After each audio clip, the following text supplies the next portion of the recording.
नमस्कार दोस्तों, एक बार फिर से स्वागत है आपका मेरे चैनल वेल्थ क्रिएटर पे। तो दोस्तों, आज हम एक और आईपीओ के बारे में यहाँ डिस्कशन करने जा रहे हैं। बेसिकली ये आईपीओ एसएमई सेक्टर का है। तो आप समझ गए होंगे, SME small and medium enterprises जो होते हैं आईपीओ, उनको कहते हैं एसएमई सेक्टर। तो एसएमई का ये आईपीओ है दोस्तों, जो कि इसी वीक में लॉन्च हो गया। मतलब आज इसका पहला दिन था। एएमआईसी फॉर्गेनिक आईपीओ है दोस्तों। बेसिकली ये कंपनी काम करती है हैवी स्टील मटेरियल्स में, जहाँ पिघला के इनको नए मटेरियल बनाए जाते हैं। इसके फाइनेंशियल के बारे में जानेंगे इस कंपनी की ईच एंड एवरीथिंग की, क्या कंपनी का फाइनेंशियल है, कंपनी प्रॉफिट में है, लॉस में है, और कंपनी का रेवेन्यू जनरेशन कितना है। और बात करेंगे इसके जीएमपी मार्केट की, कि जीएमपी में क्या डिमांड है। पर उससे पहले वीडियो को लाइक शेयर और सब्सक्राइब करना बिल्कुल ना भूलिए। तो दोस्तों, वीडियो में आगे बढ़ते हैं और बात करते हैं एएमआईसी फॉर्गेनिक आईपीओ की, जो कि इसी वीक में लॉन्च हो गया है। बेसिकली फॉर्गेनिक एक्सलेंस सिंस 1971 से कंपनी स्टेबल है, delivering expecting quality alloy steel forging strong partnership with world wide. तो बेसिकली ये स्टील उसमें काम करती है दोस्तों, मैन्युफैक्चरिंग करती है उसका। और देखिए, अगर हम बात करेंगे इसकी, तो ये कंपनी लीडिंग मैन्युफैक्चरिंग है open forging from the India. AMCI company manufacturing prescribe machines components, machine के कंपाउंडमेंट बनाती है। Duly heavy treated heat treated, जो कि हीट से गलाए जाते हैं, मतलब कि उनको ये बनाती है as per customer specification and international standard को ये मेंटेन करके चलती है। Created to the requirement of the heavy engineering steel industry के लिए ये काम करती है। ऑयल एंड गैस के लिए, फार्मास्यूटिकल्स के लिए, केमिकल्स के लिए, रिफाइनरीज के लिए, थर्मल पावर के लिए, न्यूक्लियर पावर के लिए, हाइड्रो पावर के लिए, सीमेंट इंडस्ट्री में, शुगर में, एंड अदर जो इंडस्ट्री है, रिलेटेड इंडस्ट्री, उसके लिए भी ये काम करती है और ये प्रोडक्ट मैन्युफैक्चरिंग करती है। तो बेसिकली जो है हैवी स्टील मैन्युफैक्चरिंग करती है ये प्रोडक्ट, और जो है उसको गला के बनाया जाता है। तो इस टाइप से आप देख सकते हैं जैसे, तो इसमें इसका काम है बेसिकली दोस्तों। तो अलाइड स्टील जो होती है उसको गला के ये बनाती है। इंडस्ट्री जो सर्व करती है, बेसिकली ये स्टील प्लांट के लिए सर्व करती है, जो पार्ट्स बनाती है स्टील प्लांट्स के लिए बनाती है। रेलवेज के लिए ये बना रही है, पावर और एनर्जी सेक्टर के लिए बना रही है, ऑटोमोटिव यानी कि गाड़ियों के सेक्टर के लिए बना रही है, पोर्ट्स के लिए और यार्ड्स के लिए जो बनते हैं कंपार्टमेंट वो बना रही है, माइनिंग के लिए जो यूज़ होते हैं वो बना रही है, हैवी इंजीनियरिंग के लिए जो यूज़ होते हैं वो बना रही है, और मिनरल हैंडलिंग के लिए जो यूज़ होते हैं वो बना रही है, और पावर ट्रांसमिशन के लिए जो हैवी पार्ट्स यूज़ होते हैं वो बना रही है। 50+ ईयर का एक्सपीरियंस है कंपनी के पास, बेस्ट इंफ्रा है कंपनी के पास, एडवांस टेक्नोलॉजी और इक्विपमेंट है कंपनी के पास, प्रोफेशनल टीम है, क्वालिटी एश्योरेंस कंट्रोल कंपनी के पास है, और स्ट्रॉन्ग वैल्यू सिस्टम कंपनी के पास है। तो बेसिकली 6 फैक्टर है जिससे कंपनी में थोड़ा सा लोगों को फेथ है। हम बात करें तो कंपनी के 379 सेटिस्फाइड क्लाइंट हैं, 254 फिनिश्ड प्रोजेक्ट अब तक कर चुकी है, 150 टीम मेंबर्स की टीम है, और 452 प्रोजेक्ट अभी भी इसके पास हैं। तो काफ़ी बड़ा स्कोप है एएमआईसी। प्रोडक्ट की बात करें तो देखिए, main shutter for wind energy में जो यूज़ होता है वो बनाती है, ड्रम शीट बना रही है, देखो कास्टिंग मोड बना रही है, फॉरगेट शेल बना रही है, जो स्टेप से बनते हैं दोस्तों। देखिए ट्यूब सेट है, काफ़ी प्रोडक्ट हैं इसके, देखेंगे आप तो फॉरगेट नेक है, और ये पावर प्लांट में यूज़ होता है बेसिकली। ये देखिए शुगर साफ्ट है, फ्लूड एंड ब्लॉक है, क्रॉक है, गियर रिंग बनाती है। ये देखिए, तो ये बेसिकली जो है स्टेनलेस स्टील के होते हैं या हैवी मटेरियल के बने होते हैं, बेसिकली उसी को ये मैन्युफैक्चरिंग करती है। तो अब हम आगे देखेंगे कौन कौन से और प्रोडक्ट हैं। देखिए, ब्लॉक ऑयल एंड गैसेस के लिए जो बनते हैं, और ये गियर्स बनते हैं, रोल्स बनते हैं, क्रैंक शाफ्ट जो होती है, जो कि काफ़ी मशीनों में, टूल्स में यूज़ होती है मशीन को चलाने में, वो ये बनाते हैं। Nozzle for oil and gas के लिए जो ये नोज़ल्स यूज़ होती है ये बन रही है। पिन शाफ्ट बन रही है, हॉलो शाफ्ट बन रही है, शिफ्ट एंड रोलर जो है इनके यहाँ बन रहा है। तो काफ़ी प्रोडक्ट है इनके, और काफ़ी इंडस्ट्री में इनके डिलीवरी भी होती है प्रोडक्ट की। हाइड्रो शिफ्ट बना रहा है, देखो नोज़ल्स हैं, फॉर्गेंट पाइप्स है, और शाफ्ट फॉरगेंट हैं। तो इस टाइप से ये देखिए बना रही है। अब आईपीओ की डेट्स की बात करें, 29 नवंबर से 1 दिसंबर के बीच में आपको देखने को मिलेगा ये आईपीओ। 10 रुपये पर शेयर वैल्यू रखी गई है, प्राइस बैंड रखा गया 121 रुपये से 126 रुपये पर शेयर। लॉट साइज़ की बात करें तो 1000 शेयर है, क्योंकि एसएमई आईपीओ तो इसमें काफ़ी बड़ा लॉट रहता है। इशू साइज़ की बात करें तो काफ़ी छोटा है, 34 करोड़ का ही इशू साइज़ है। लेकिन खुशी की बात ये कि पूरा का पूरा इशू ऑफर फॉर सेल में नहीं है, फ्रेश इशू है। तो ये काफ़ी अच्छा होता है, ऑफर फॉर सेल में ना होकर फ्रेश इशू होता है, तो वहाँ काफ़ी है। और ये बीएससी आपको एसएमई पे लिस्टेड होता हुआ दिखेगा। पर लॉट की अगर बात करें तो एक लॉट में अगर आप रिटेल कैटेगरी की बात करें तो 1000 शेयर है, जिसमें 1,26,000 रुपये आपको पे करने हैं, और मैक्सिमम भी एक ही लॉट अप्लाई कर सकते हैं 1,26,000 का। वहीं कंपनी के होल्डिंग पैटर्न की बात कर लेते हैं। कंपनी के जो मेन प्रमोटर हैं दोस्तों, mister Girdhari Lal Chamaria, mister Anshu Chamaria, Manju Chamaria ji and miss Rashmi Chamaria ji हैं। इनका अगर देखेंगे तो शेयर होल्डर जो प्री इशुएंस है वो 78% के लगभग इनके पास है, और इस आईपीओ के आने के बाद 57% इनके पास स्टेक रह जाएगा, बाकी सारा डाइल्यूट हो जाएगा।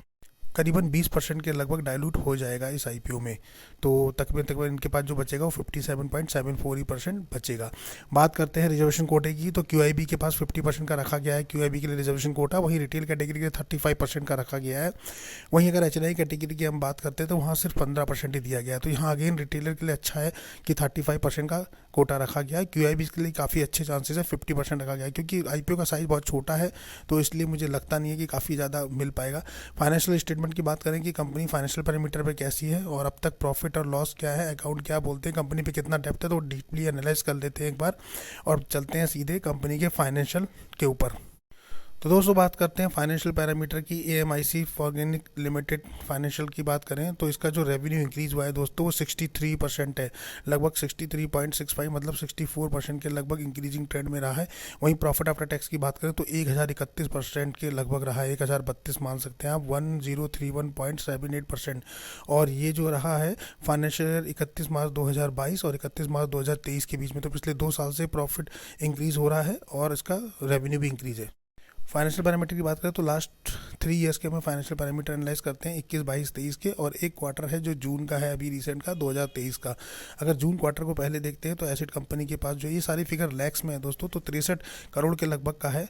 रेवेन्यू की बात करें तो 29 करोड़ के लगभग है। प्रॉफिट आफ्टर टैक्स 3 करोड़ के लगभग है। नेटवर्थ की बात करें 23 करोड़ है। रिजर्व कंपनी पर 22 करोड़ है और करीबन 2 करोड़ 87 लाख का बोरिंग है। तो और उस हिसाब से अगर हम बात करें लास्ट 3 ईयर्स की तो 2021 में कंपनी के पास 16 करोड़ के लगभग एसिड था जो बढ़ के 31 करोड़ हुआ और अभी 61 करोड़ पे पहुंच गया है। काफ़ी अच्छा इंक्रीजिंग ट्रेंड है, एक्सीलेंट कैटेगरी का कह सकते हैं एसिड के पार्ट में। अगर रेवेन्यू पीस की बात करें तो कंपनी के पास जो है 26 करोड़ के लगभग का एसिड था, रेवेन्यू किया 2021 में, 2022 में 71 करोड़ हुआ और 2023 में ये बढ़ के हो गया 116 करोड़। तो काफ़ी अच्छा रहा है दोस्तों, बहुत ही बढ़िया परफॉर्मेंस दिया है कंपनी ने इस पार्ट पे भी। वहीं प्रॉफिट आफ्टर टैक्स की बात अगर हम करें, और ये जो है दोनों कैटेगरी एक्सीलेंट है, तो काफ़ी अच्छा रहा। प्रॉफिट आफ्टर टैक्स की बात करें तो यहाँ केवल 56 लाख था, 56 लाख के बाद जो है ये 86 लाख पहुँचा और फिर 9 करोड़ 80 लाख के लगभग कंपनी ने इंक्रीज़ किया। तो देखिए 21 से जो 56 लाख था वो 9 करोड़ के लगभग पहुँच गया 2023 में। काफ़ी अच्छा प्रॉफिट आफ्टर टैक्स, मतलब वही कह सकते हैं आप तकरीबन 1000 गुना से भी अच्छा प्रॉफिट दिया है।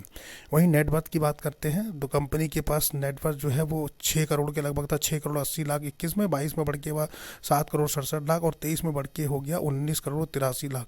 बहुत अच्छा नेटवर्थ पे भी एक्सीलेंट कह सकते हैं हम। रिजर्व कंपनी के पास काफ़ी अच्छे हैं दोस्तों, अगर देखेंगे तो 6 करोड़ 9 लाख के रिजर्व 21 में थे, 22 में बढ़ के 6 करोड़ 96 लाख हो गए और 23 में तो बढ़ के ये 18 करोड़ 97 लाख, यानी 19 करोड़ के लगभग रिजर्व कंपनी पे अभी भी है। और अगर क्वार्टर की बात करें इस क्वार्टर में तो 22 करोड़ पहुंच चुके हैं, तो रिजर्व में भी कंपनी एक्सीलेंट पे।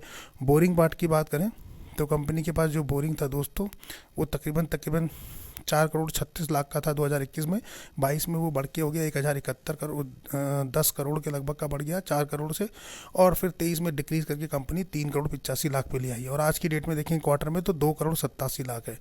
सिर्फ 2022 में बोरिंग ज़्यादा था जहाँ 10 करोड़ पे पहुँचा था 4 करोड़ से, और फिर डिक्रीज होकर 3 करोड़ पे आ गया, और आज की डेट में सिर्फ 2 करोड़ 87 लाख है, तो काफ़ी कम है। वहीं अगर रिजर्व और सरप्लस की अगर आप बात करेंगे तो काफ़ी ज़्यादा है कंपनी पे, तो यानी बोरिंग यहाँ मैटर नहीं करता दोस्तों। वैसे बोरिंग कंसर्न पार्ट होता है, लेकिन जब कंपनी के पास रिजर्व और सरप्लस अच्छे होते हैं तो वहाँ बोरिंग मैटर नहीं करता। दूसरा, बोरिंग जो है डिक्रीजिंग ट्रेंड में है, तो रिजर्व सरप्लस 22 करोड़ के लगभग है, 22 करोड़ 52 लाख रिजर्व है कंपनी पे एज ऑन डेट, और जो बोरिंग है कंपनी पे वो सिर्फ 2 करोड़ 87 लाख है, यानी कि उसके एवरेज में कंपनी के पास कम से कम 10 गुना के लगभग रिजर्व है। तो यानी कंपनी डेट फ्री आप बोल सकते हैं, कैश रिच कंपनी भी बोल सकते हैं।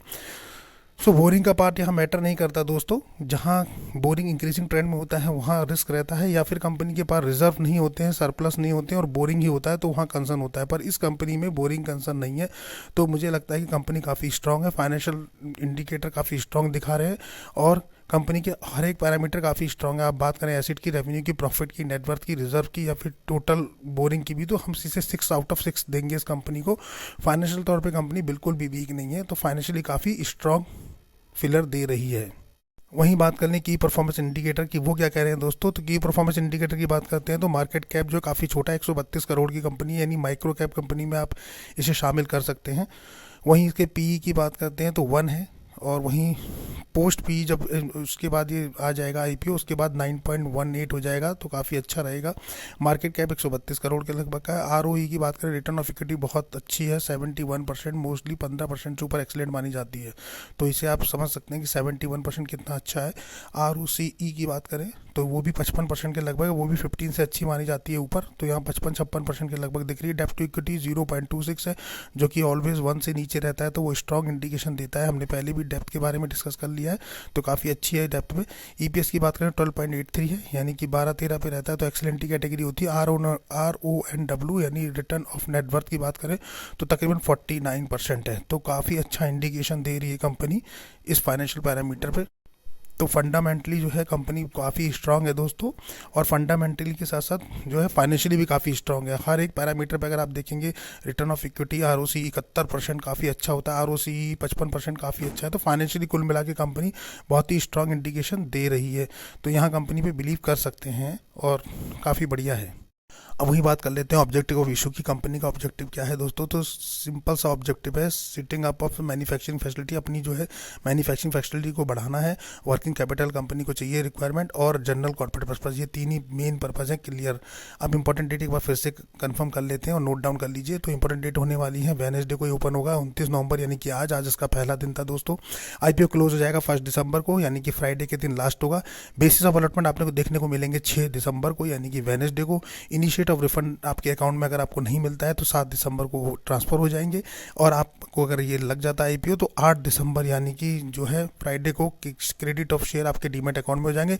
लिस्टिंग आपको 11 दिसंबर को देखने को मिलेगी। कट ऑफ टाइम आपको याद रखना है 1 दिसंबर शाम 5 बजे से पहले पहले इसमें अप्लाई कर लेना है, जिन लोगों को भी करना है। यहाँ कोई आपको रिकमेंडेशन नहीं दिया जा रहा है। अब आईपीओ की जीएमपी की बात कर लेते हैं दोस्तों। जीएमपी मार्केट में क्या डिमांड चल रही है, तो अगर देखेंगे तो AMEC organic BSc SME IPO है, ये प्राइस बैंड 126 रुपये रखा गया। जीएमपी 30 रुपये तकरीबन चल रही है, यानी लिस्टिंग एस्टिमेटेड 156 रुपये भी दिखा रही है, जो कि 23 से 24% का लिस्टिंग गेन आज की डेट में दिखा रहा है। फायर रेटिंग की बात करें तो 4 आउट ऑफ 5 है।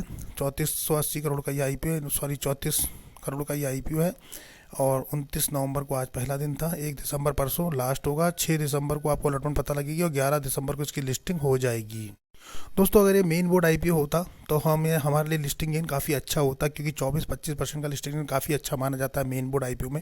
लेकिन ये एसएमई आईपीओ है, तो यहाँ हमारा क्राइटेरिया थोड़ा चेंज हो जाता है, बिकॉज एसएमई आईपीओ में जो है रिस्क के चांसेस बहुत ज़्यादा होते हैं। तो यहाँ जो हम क्राइटेरिया अपना लेके चलते हैं वो थोड़ा सा ब्रॉड साइज में लेके चलते हैं, तो मिनिमम हमारा जो रहता है वो 45% से लेके 60% के बीच में होता है। यानी कि अगर इसकी जो है अलॉटमेंट जो है लिस्टिंग जो है 45 से 60% के बीच में रहेगी, तभी हम अप्लाई करते हैं, तभी ये अच्छा माना जाता है। अदरवाइज लिस्टिंग गेन के लिए हम अवॉइड ही करते हैं, स्पेशली एसएमई आईपीओ में। मेन बोर्ड आईपीओ में हमारे लिए बहुत अच्छा था, अगर 20% से ऊपर जाता है तो काफ़ी अच्छा रहता है। तो दोस्तों देखते हैं आगे इसमें क्या निकलता है, तो आपको अपना डिसीजन खुद बनाना है दोस्तों, यहाँ कोई रिकमेंडेशन नहीं है। पर अगर कंपनी के फाइनेंशियल की बात करें तो फाइनेंशियल पैरामीटर वाकई में स्ट्रांग है। आप पूरा वीडियो डिटेल में देख सकते हैं कि फाइनेंशियल कितने स्ट्रांग हैं, तो कंपनी को जो लोग अप्लाई कर सकते हैं वो कर सकते हैं, बट अभी लिस्टिंग गेन के हिसाब से तो हमें लगता है कि बहुत ही कम है। तो ये एक छोटा सा वीडियो था दोस्तों। वीडियो आपको जरूर पसंद आया तो वीडियो को लाइक शेयर और सब्सक्राइब करना बिल्कुल ना भूलिए। मिलते हैं अपने नेक्स्ट वीडियो में, तब तक के लिए नमस्कार।